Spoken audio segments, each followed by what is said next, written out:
আবারও ভোজ আড্ডা চ্যানেলে আমি নূতন একটা রেসিপি নিয়ে চলে এলাম। তো চলো দেখে নেওয়া যাক। ভেন্ডির রেসিপি। আমি ভেন্ডিগুলো 3-4 বার করে ভালো করে ধুয়ে নিয়েছি। ধুয়ে ভেন্ডিগুলো টুকরো টুকরো করে কেটে নিয়েছি।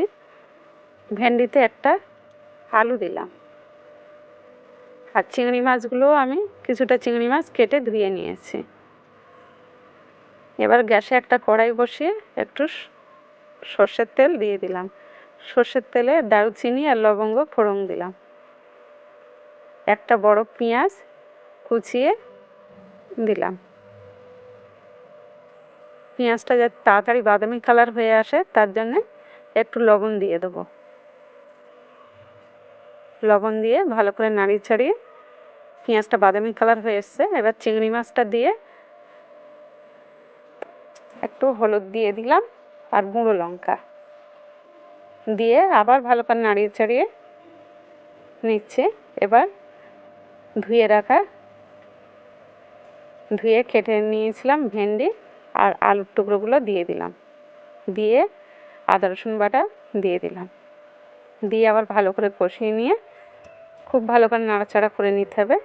নিয়ে একটু জল দিয়ে দিলাম।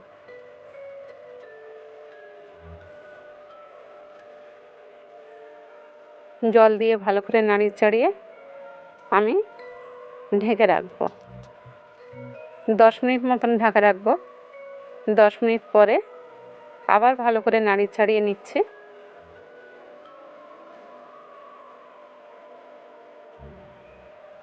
এবার অল্প করে একটু জল দিয়ে দিলাম। দিয়ে আবার নাড়িয়ে ছাড়িয়ে উপরে একটু ধনিয়ার গুঁড়ো ছড়িয়ে দিলাম।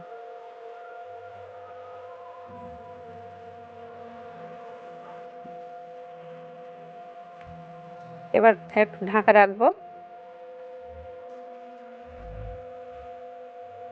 বেশ কিছুক্ষণ পর এবার আমাদের ভেন্ডি চিংড়ির তরকারি হয়ে গেছে। ভেন্ডি চিংড়ির তরকারিটা আমি একটা বাটিতে তুলে নিচ্ছি। আমার ভেন্ডি চিংড়ির তরকারি ভালো লাগলে লাইক, কমেন্ট, শেয়ার, সাবস্ক্রাইব করবেন।